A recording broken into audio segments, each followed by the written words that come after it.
오늘 새벽 우리에게 주신 하나님의 말씀은 요한 1서 3장입니다. 제 3장. 보라, 아버지께서 어떠한 사랑을 우리에게 베푸사 하나님의 자녀라 일컬음을 받게 하셨는가. 우리가 그러하도다. 그러므로 세상이 우리를 알지 못함은 그를 알지 못함이라.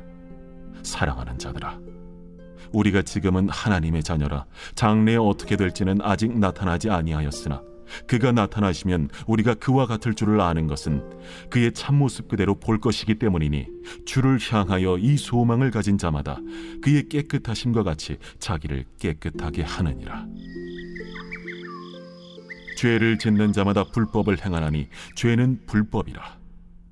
그가 우리 죄를 없애려고 나타나신 것을 너희가 아나니 그에게는 죄가 없느니라. 그 안에 거하는 자마다 범죄하지 아니하나니 범죄하는 자마다 그를 보지도 못하였고 그를 알지도 못하였느니라. 자녀들아, 아무도 너희를 미혹하지 못하게 하라. 의를 행하는 자는 그의 의로우심과 같이 의롭고 죄를 짓는 자는 마귀에게 속하나니 마귀는 처음부터 범죄함이라. 하나님이 아들이 나타나신 것은 마귀의 일을 멸하려 하심이라. 하나님께로부터 난 자마다 죄를 짓지 아니하나니 이는 하나님의 씨가 그의 속에 거함이요 그도 범죄하지 못하는 것은 하나님께로부터 났음이라. 이러므로 하나님의 자녀들과 마귀의 자녀들이 드러나나니 무릇 의를 행하지 아니하는 자나 또는 그 형제를 사랑하지 아니하는 자는 하나님께 속하지 아니하니라. 우리는 서로 사랑할지니 이는 너희가 처음부터 들은 소식이라. 가인같이 하지 말라. 그는 악한 자에게 속하여 그 아우를 죽였으니 어떤 이유로 죽였느냐? 자기의 행위는 악하고 그의 아우의 행위는 의로움이라. 형제들아, 세상이 너희를 미워하여도 이상히 여기지 말라.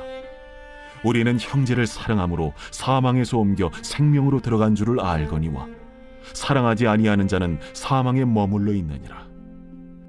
그 형제를 미워하는 자마다 살인하는 자니 살인하는 자마다 영생이 그 속에 거하지 아니하는 것을 너희가 아는 바라.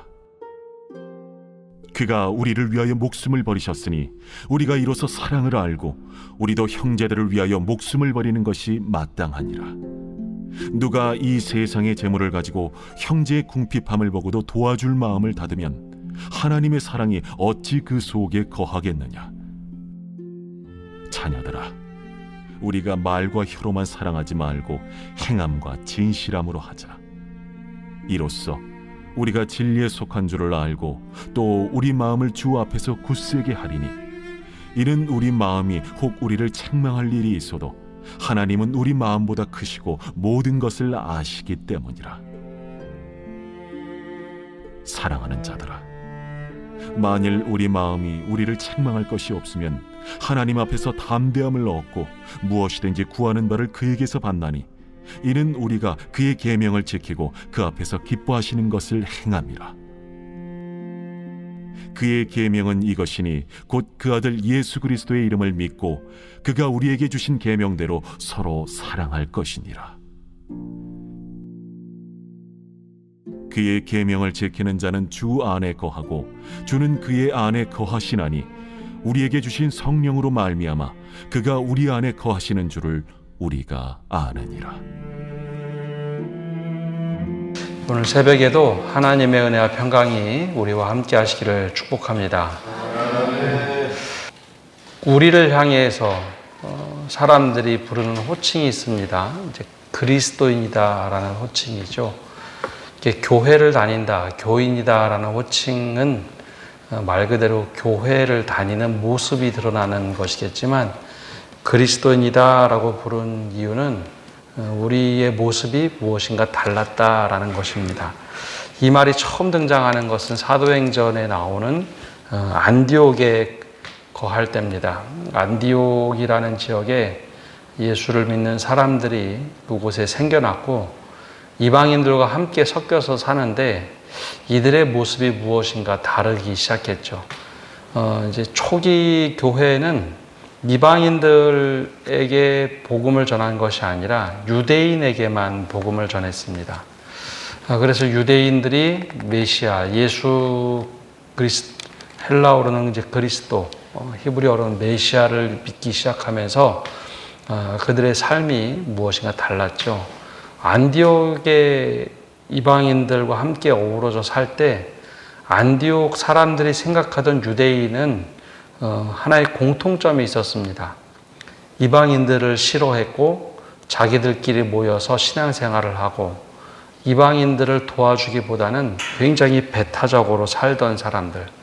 자기들끼리는 뭔가 좀 잘 도와주는 것 같은데 자신의 민족을 딱 벗어나면 굉장히 배타적으로 자기들끼리 어린이들 표현으로 하면 꽁냥꽁냥하면서 살던 그 모습이었는데 어느 날 예수를 믿는 사람들이 생기기 시작했는데 뭔가 좀 다른 겁니다.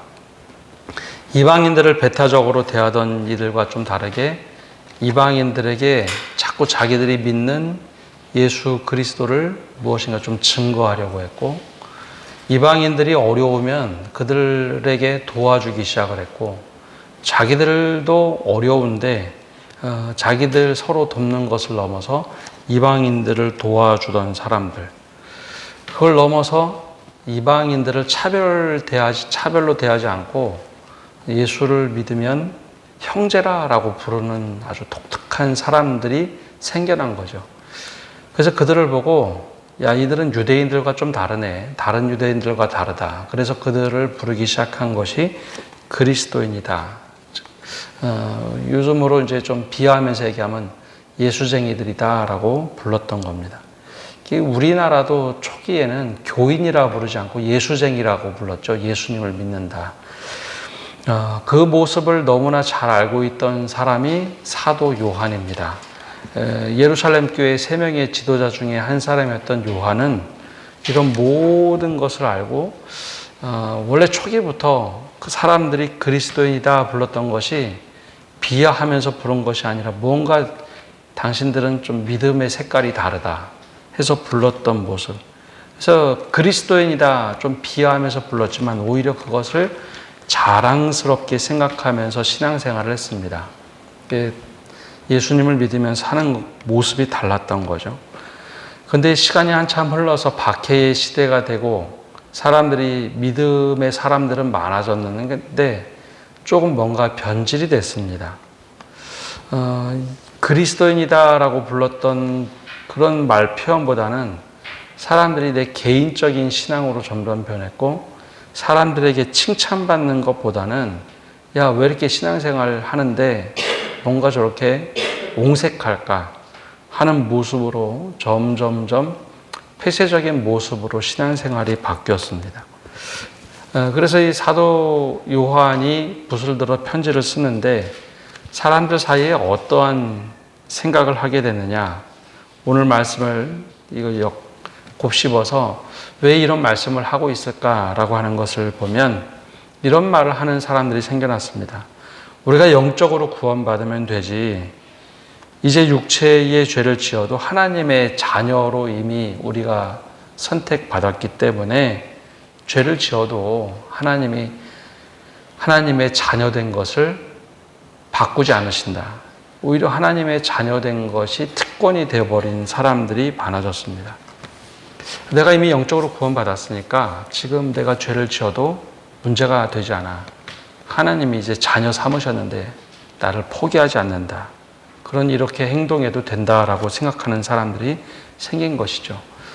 사도 요한의 눈에 보기에는 이게 너무나 잘못된 믿음의 색깔입니다. 그래서 1절에 이렇게 말을 합니다.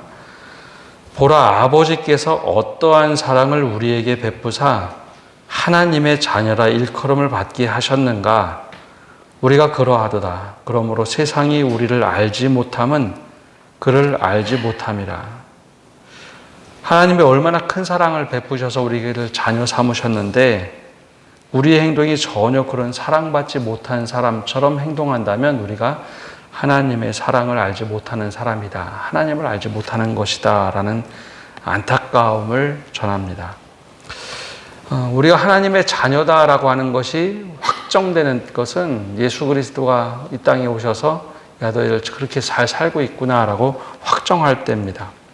그러니 주님이 오실 때 주님의 깨끗하심처럼 우리도 깨끗한 자로 살아야 된다. 근데 왜 죄를 짓고 사는가에 대한 반문을 던지는 거죠. 4절에 죄를 짓는 자마다 불법을 행하나니 죄는 불법이라 라고 하면서 강력하게 우리가 죄 가운데 거하고 있다면 어떻게 진짜 우리가 하나님의 자녀로 살아가고 있다라고 말할 수 있느냐라는 것을 이제 경고하는 거죠. 그래서 사도 요한이 아주 극단적으로 두 개를 비교합니다.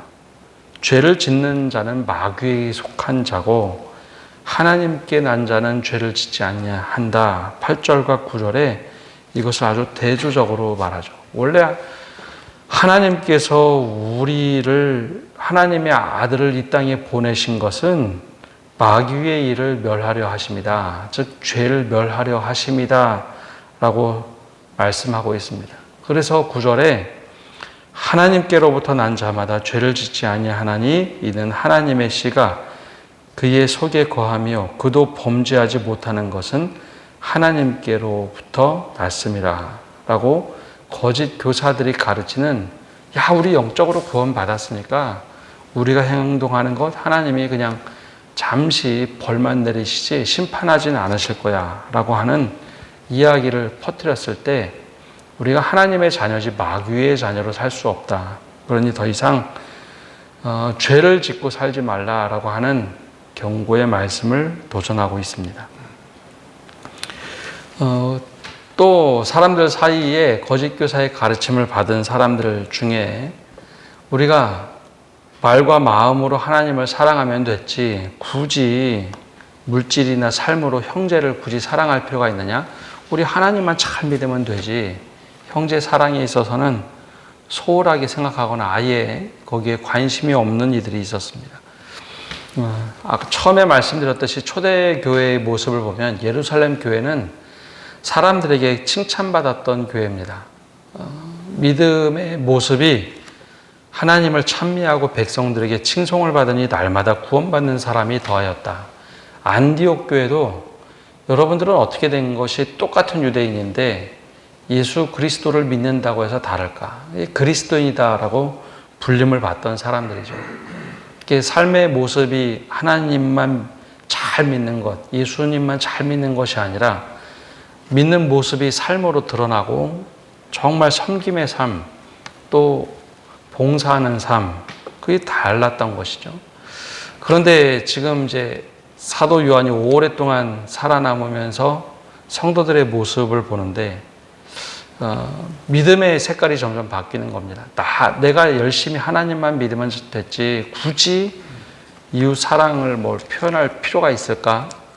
내가 열심히 잘 믿으면 되지.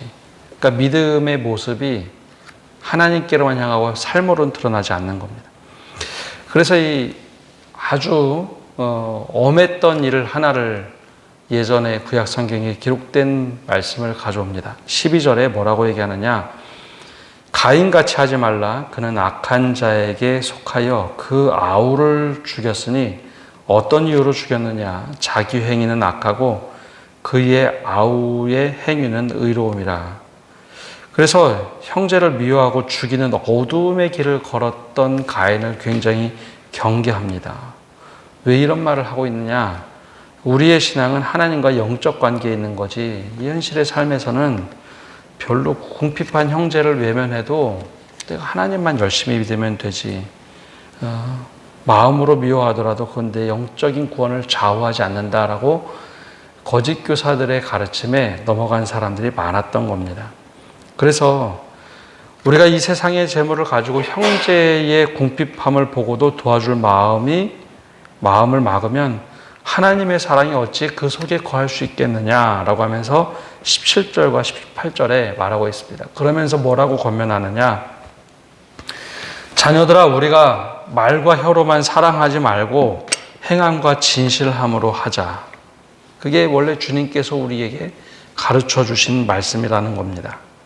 가인의 비유를 가져와서 형제를 미워하고 외면하는 삶의 본질, 그건 살인하는 것과 똑같다라는 거죠. 오히려 우리에게 하나님께서 원하시는 것은 말과 행함과 진실함으로 하는 것, 형제를 도와주는 것이 마땅한 예수 그리스도를 믿는 삶이다. 하나님이 처음에 1절에 말하는 것처럼 어떻게 우리를 사랑하셨는지, 얼마나 사랑하셨는지 우리가 안다면 우리가 그냥 그렇게 살 수 없고 말과 행함과 진실함으로 사는 것이 마땅하다라는 겁니다. 근데 그렇게 살아가는 이들 중에도 오히려 또 믿음대로 살아가는데도 죄책감을 갖고 살아가는 이들이 있습니다. 죄책감이 있어서 마음에 자책하고 야, 이제는 나는 그렇게 못 살아가는데 나는 믿음으로 사는 것이 너무 부족한 것 같아. 잘 살면서도 마음에 자책하는 사람들이 있죠. 사도 요한이 이렇게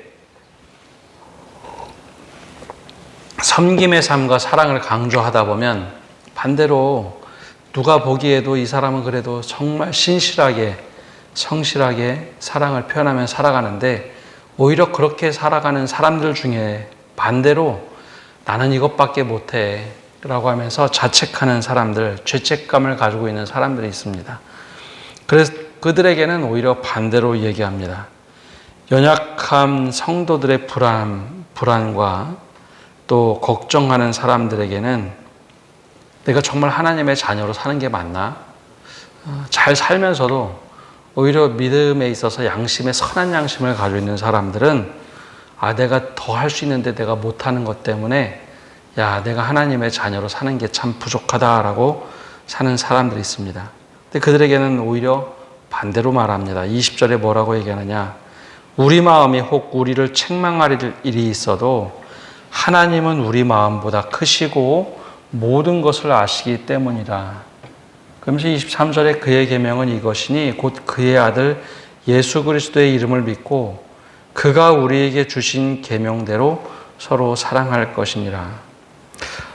앞에서는 정말 죄를 지으면서도 내가 성령에게 사로잡히면 이런 것들은 괜찮아 라고 생각하는 사람들, 그리고 형제 사랑에 있어서는 전혀 하지 않으면서 내가 하나님만 사랑하면 되지 굳이 이렇게 할 필요가 있어? 라고 하는 사람들에 대한 경고의 메시지였다면 반대로 오히려 율법의 정죄함을 갖고 살아가는 사람들이 있습니다. 오히려 그들에게는 부드러운 표현으로 그들을 말씀으로 일으켜 세워줍니다. 우리의 구원은 내 완벽한 행위나 자책하는 마음에 근거한 것이 아니라 내 마음보다 크신 하나님의 주권과 은혜에 기인한 거다라는 거죠. 그래서 이 두 가지 이야기를 다 합니다. 스스로 책망할 일이 있어도 하나님은 우리 마음보다 크시니 우리 마음을 잘 알고 계시다라는 거죠. 만약에 마음이 우리를 책망할 것이 없으면 하나님 앞에서 담대함을 얻고 무엇이든지 구하는 바 그에게서 받는 것이니 우리가 그의 계명을 지키고 그 앞에서 기뻐하며 행하는 것이 마땅하다라고 이야기하고 있습니다. 오늘 말씀을 보면 어떤 사람들은 마음에 너무 신앙을 스스로 속이는 도구를 삼는 이들이 있었죠. 내가 하나님만 잘 믿으면 돼. 주변에 있는 사람들과는 저는 상관하지 않고 하나님만 잘 믿으면 돼. 그러면서 때로는 시기 질투하면서도 그게 믿음이냐. 하나님 내 영적으로 더 많은 것을 얻으면 되는 거야. 그리고 주변에 전혀 도와주지 않고 내가 하나님한테만 잘 보이면 되지. 그런 것이 과연 믿음의 삶인가? 초창기 교회 성도들처럼 내가 하나님을 향해서 하는 것뿐만 아니라 그 하나님 사랑은 이웃 사랑으로 나타날 수밖에 없다. 근데 그렇게 하지 못한다면 정말 우리가 하나님께 사랑받은 자로 살아가고 있는 거 맞느냐라고 경고의 말씀을 합니다. 그래서 아주 극단적으로는 가인의 모습을 비교하면서 이야기를 하죠. 근데 반대로 정말 믿음으로 잘 살아가면서도 어떤 사람들은 죄책감을 갖는 사람들이 있습니다. 내가 더 할 수 있는데 이거 못해서 이웃사랑 하라고 했는데 그것 너무 내가 못하는 것 아닌가. 그래서 종종 믿음의 사람들 중에 오히려 하나님 앞에서 너무 그 마음의 중심에 두려움이 있는 사람들이 있습니다. 내가 더 열심히 할 수도 있는데, 근데 그 사람들에게는 정말 우리가 하나님 앞에 사로잡혀서 잘 살면 된다라고 하는 것, 이것을 강조하면서 이야기하고 있습니다. 오늘 우리는 어떠한 모습으로 정말 신실하게 살아가고 있는지, 우리가 사도 요한이 오늘 우리에게 이 말씀을 써서 또 우리에게 말씀을 들려준다면 어떤 말씀을 강조하면서 살아가라라고 할런지, 우리가 이 말씀의 조명을 비춰보고 나에게 오늘 하시는 말씀을 듣고 살아가시는 성도 여러분 되시기를 바랍니다. 기도하겠습니다. 하나님, 오늘도 저희가 주님 앞에 나와서 말씀을 듣고 나갑니다. 오늘 우리에게 상반된 두 가지 말씀을 들려주실 때 어떤 것이 우리의 마음을 더 울리고 어떤 것이 우리가 그 말씀을 따라 살아야 될지 다시 한번 이 말씀을 돌아보며 우리에게 들려주시는 그 음성을 듣고 살아가게 하여 주시옵소서. 특별히 사도 요한이 자녀들아, 우리가 말과 혀로만 사랑하지 말고 행함과 진실함으로 하자라고 했던 그 도전의 말씀을 들을 때 우리가 어떻게 살아가고 있는지 다시 한번 이 말씀의 조명을 따라 하나님께 사랑받은 자녀답게 살아가는 저희 되게 하여 주시옵소서. 더 나아가서 우리가 정말 주님 앞에서 예수 그리스도의 이름을 믿고 그 계명대로 서로 사랑하며 살아가라라고 했던 그 말씀대로 살아가게 하여 주시고, 우리가 주님 앞에 서는 그날 제가 이렇게 살다 왔습니다. 주님이 다시 오셔서 우리에게 묻는 그날 우리가 그렇게 서로 사랑하면서 살아왔습니다. 주님의 나에게 주신 넘치는 사랑을 가지고 내 것으로 채운 것이 아니라 그것을 흘려보내는 그렇게 사랑하며 살다 왔습니다. 고백하는 저희가 되도록 은혜 내려 주시옵소서. 오늘 한날도 모든 것을 주님께 맡겨드리며 예수님의 이름으로 기도합니다. 아멘.